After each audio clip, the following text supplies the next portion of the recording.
Geist come in, and that's blue-white illusions versus mono-black infect. I expect we might see Mentor of the Meek, because even though Mentor is likely to die, Mentor might be able to draw a card before it dies. They're starting.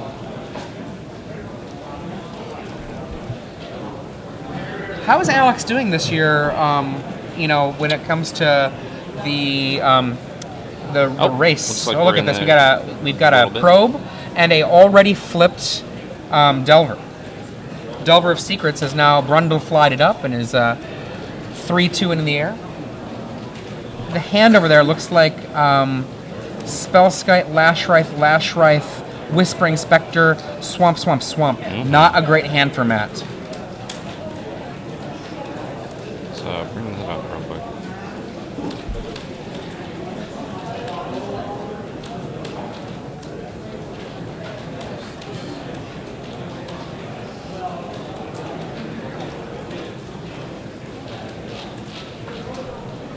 And we get Lord of the Unreal. I think a fabulously named card from Alex Bertoncini on the one side. I'm trying to find the... Matt Petrov, his opponent.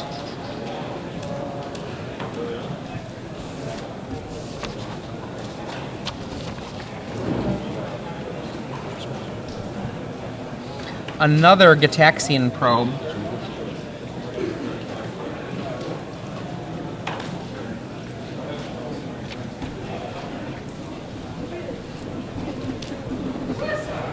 And we see a phantasmal image come down as well.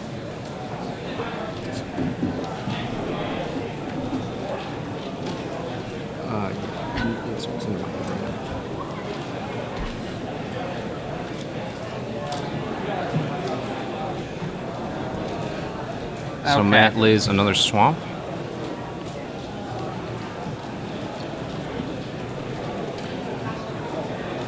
Okay. We see a Delver there. Virulent Wound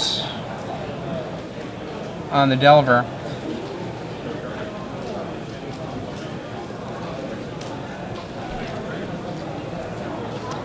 Inky comes as a poisonous attacker. 1/1 getting in there for One poison. It's a very aggressive play. Vapor Ooh, Snare, yeah. Snag. Snag, Bouncing yes. I always want to say Vapor Snare. Lots of damage coming on in.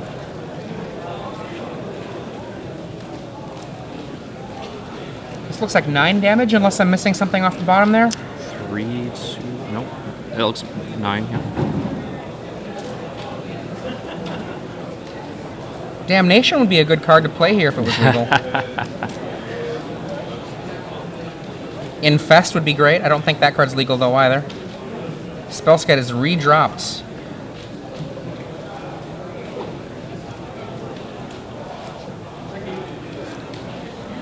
In they come. Inkmouth Nexus is created. Only 8 damage. I guess that's a copy of of a Lord of the Unreal. Alex says, "Go, Lace." Is that a Moreland Haunt? I think so. Yes, I believe so. Matt on the back pedal here is. Yeah, that's a Moreland Haunt. Is that a Distress? Yeah, I think that's a Distress. I believe that's a Distress in his hand. Let's check your hand there, Alex. Yep, Got a land. that is a Distress. Yeah. Just packs And it in. Matt is like, well, that land is strong enough for me to go to game 2. All right, so Sideboarding. The thing we're gonna see, I think.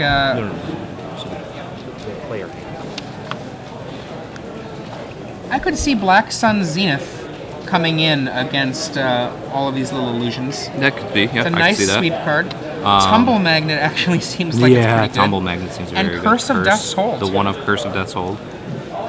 I don't really see a reason to bring it in, but Ratchet Bomb could be good. Ratchet Bomb is actually quite good against all of the 1s and 2s. Yeah, Not to mention exactly. the 0s of Delver. Zeros, yes. That would be the big reason. I was going to say the 2s seem like a very, very big one. The ones are pretty big, but zeros, not thinking about that before. Yeah, that's a very good thing to bring in. I mean, I think what's going to happen is we're going to see Matt turn into a controlling deck, and we're going to lose Spellskite, Plague Stinger, Whispering Spectre, and we're just going to see more answers come in. And then as far as Alex goes, like we said earlier, more than likely bringing in the other Geist.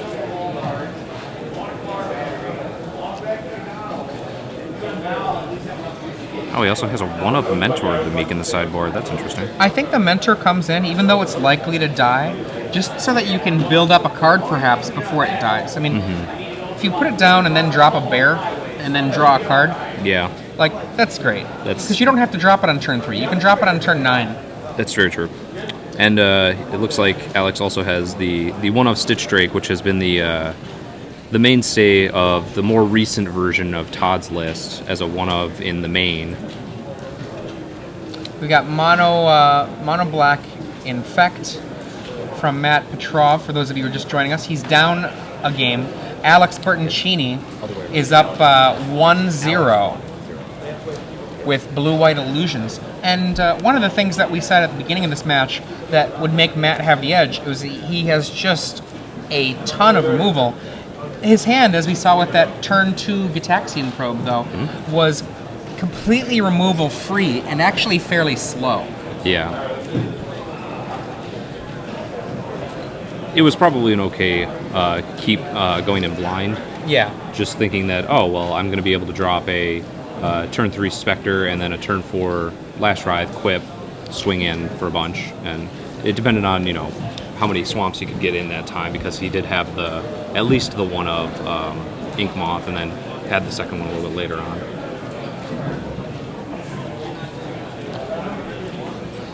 And from Twitter, Kenneth writes from iPad MTG, Alex playing standard version of Fish. Shocker.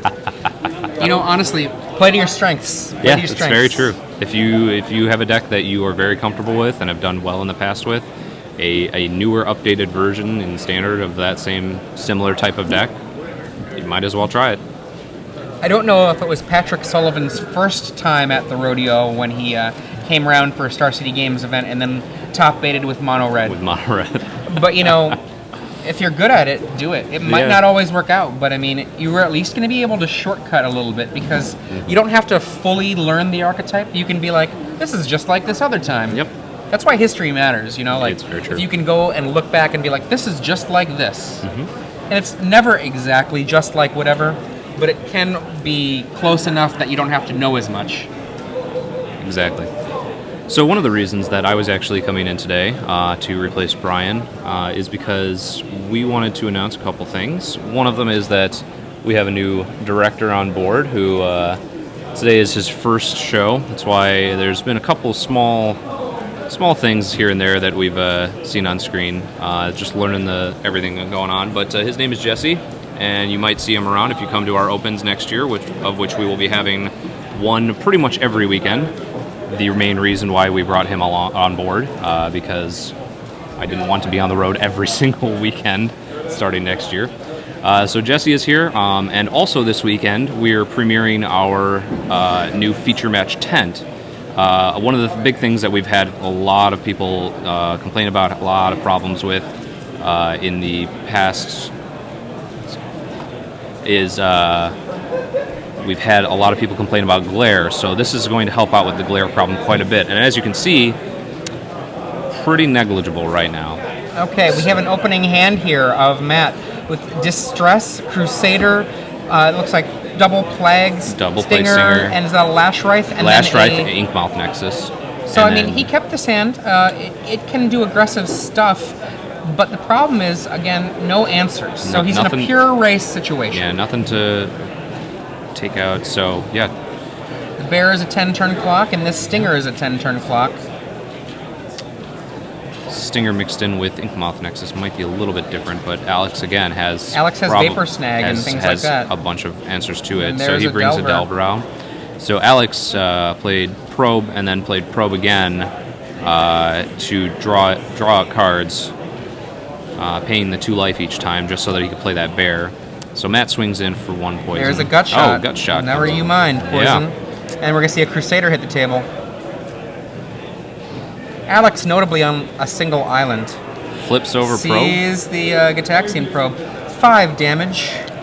Now, these probes are fabulous against Infect because they're just free. Mm-hmm. The damage is never going to be the thing that you kill somebody with. So it looks like that's a Victim of Night Or that he... I shouldn't say never. Very, very rarely. Yes, that's true. There are the Lash Wraith for the victory games that do happen. Yeah, so it looks like the only change to Matt's hand was he drew a Victim of Night there.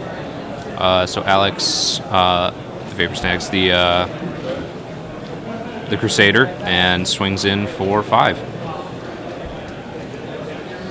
Okay, and Matt Petrov here, kind of on the back heel. 5 damage coming in. Yeah. He's only on a 3-turn clock with a little bit of overkill. And this is all off of 1 land from Alex. And we have a Contagion Clasp come down and knock out the FNM version? Is that what it is? I'm not sure. Maybe it's Altered Art or maybe it's an FNM version. Look at this. Delver. Brundle flies away. Yeah. 4th mana. And it looks like I was trying to find our point standings, and it does look like Alex is currently on top of our point standings for the SCG Open Players Club. Victim of Night. Coming in. Victim of Night. Brundlefly, what do you see? You see nothing. A pair of 1/1s. Does not get to flip them. 5-turn clock here that Matt is on. That's assuming no other interactions. Here they come. He activates an Inkmoth Nexus, which apparently is going to be Gut Shot. Again, Gut Shot, incredibly powerful when your opponent isn't actually dealing damage to you. Looks like Matt drew another Victim of Night. And that is a Moorland Haunt down there. Replays the Crusader. We see a 1/1 Spirit enter the fray. It flies. What does the top of Alex's library bring to the table? Could it be death? Is it death? death? No, it is not death. It's not death. Cake or death. Cake or death. I actually just watched that again a couple of days ago. Very good.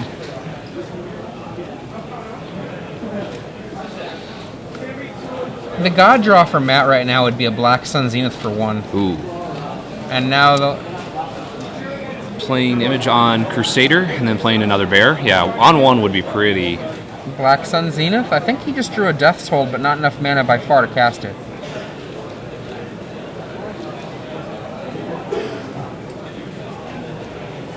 What do you have, Matt Petrov?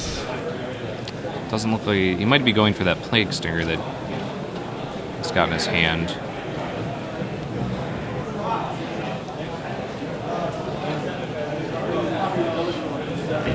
He's got some thinking to do. Mm-hmm. And he's like, I don't have the mana. I don't have the mana. Don't quite have it. And it looks like Alex is hellbent, so he doesn't really have too much to do. Like if he flips those Delvers, he's Virulent Wound. Pretty much got it at this point. Plague Stinger. Nope, there's Plague Stinger. So let's check. Let's see. Still 1/1. Not reveal, yeah. Mortar Pod. Wow. Blink. Take that, 1/1 flyer.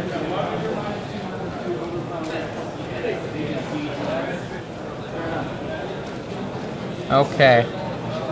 Now he's got to think. Does he want to throw away a card in order to get in some more damage? Matt's life is very low, so it's not unreasonable for him to do so. And that's what he decides to go with. Particularly that Mortar Pod can turn every little bit of damage into a real problem.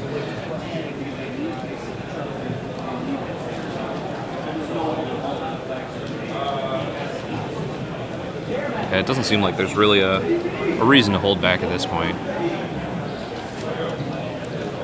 I mean, I think Matt has to get lucky. So I think he has to block the bear and then hope that those Delvers don't flip. 3 and then you know, do some more hoping. Yep. That's Swamp. Okay, if that is a Curse of Death's Hold. Nope. Almost played the Lash Ride, then placed the Swamp. I mean, okay, I have to know if that's a curse or not, because if it is a curse, what he just has to do is like... It's like Victim of Night, Distress. That's Victim, Distress, and Lash Ride? Lash Ride. So no curse, no curse, okay. No cards for Alex. No cards in hand Victim for of Alex. Night. And Distress. I think you wait a little bit on this, actually. Just sit back. Well, at this point, Alex flips over instant or sorcery. It's just game over, isn't it? It's unless he keeps his mana up so that he can Victim and then block. Victim and then block with the Ink Moth.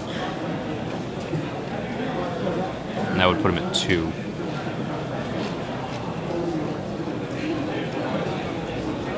So, it looks like they're debating about something. You know, they might have seen the debates recently and are trying to tell each other what they think was the coolest or worst moment, depending on their opinions.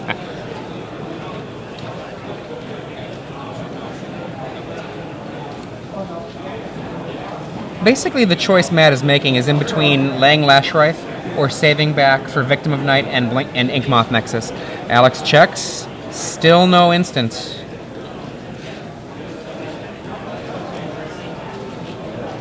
If Alex comes in with everything on the table, he knows he only deals 1 damage. Ooh, that's However, interesting. The same person that you talked about earlier, Kenneth, iPad MTG, actually asked, did Alex draw the gut shot and choose not to reveal, forcing the Inkmoth activation? I'm not certain. I don't believe so. So Alex lays the Phantom Bear, equips with Mortar Pod onto a Delver. You might have a response. What just happened there? Oh, he declared the attack and he victimed the spirit, and now there is the Mortar Pod on the guy there. On the Delver. I can't see Matt's hand other than the 2 cards we already know, Distress and Lashwraith. There is a new card in his hand. It's a secret, though. Doomblade. Says go. Let's check. What you got? Alex still says... Still holding on to it. Now, that Mortar Pod is going to do the work all by itself. Mm-hmm. He says attack. Okay, so activate Inky. First, Doomblade. Okay. Okay. Activate Inky. Activate Ink.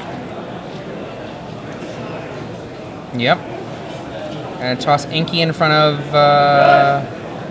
Okay. there. Yep. That's reasonable. All reasonable.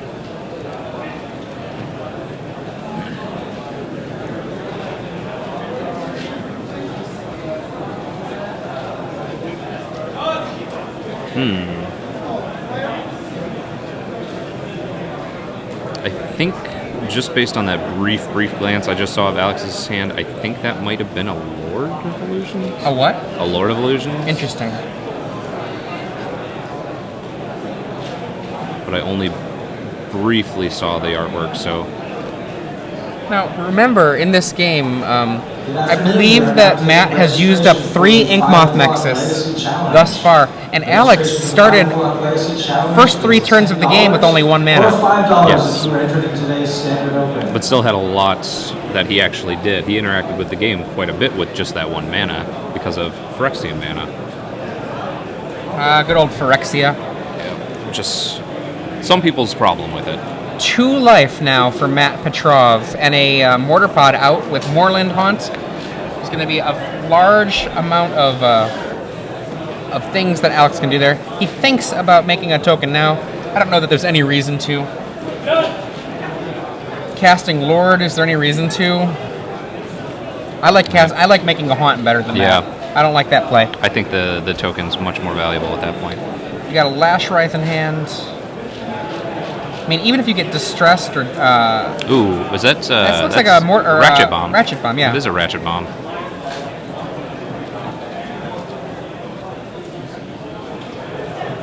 No. We have a judge at the table? Yes, we do. We should check the life, if it's 10 to 3 or 10 to 2.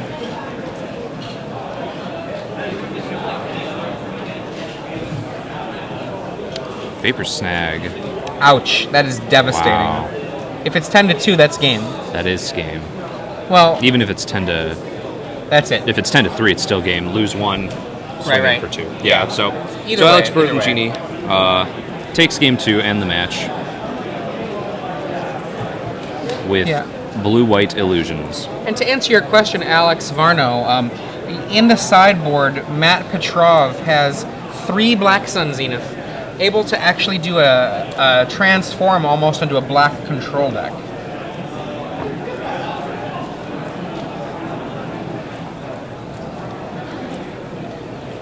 Okay, so that is a quick 2-0 victory That was pretty for fast. Yeah. Alex. Still quite a bit of time on the clock here. We'll see if we can find one of our other matches.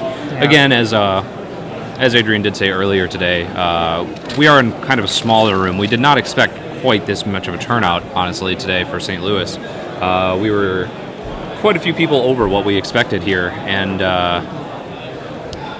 so we had to go into an overflow room. So we only had enough space for 2 feature match tables. One of is the video feature match, which can only hold 1 match, and the other one has 2 matches going. And as you can see there in the background, that's our new feature match tent, helping to reduce the glare. SCG Mobile is brought to you by StarCityGames.com, producer of the world's most advanced Magic the Gathering app, SCG Mobile. The app is now free, and you can start accessing StarCityGames.com content from your iPhone instantly. Beyond the basic options, a simple in-app upgrade of $4.99 unlocks an ad-free experience and expanded functionality, including live pricing, player profiles, and premium content access with an existing account. For more information, visit www.starcitygames.com or search SCG Mobile in the App Store. What's the word on us droid folk? I have been bugging Evan about that for quite some time. Honestly, I am a droid person myself. Yeah. I got mine fairly recently, like after starting at Star City about 6 months ago. Right. I got it within about 3 weeks, and he started saying, "Oh yeah, we'll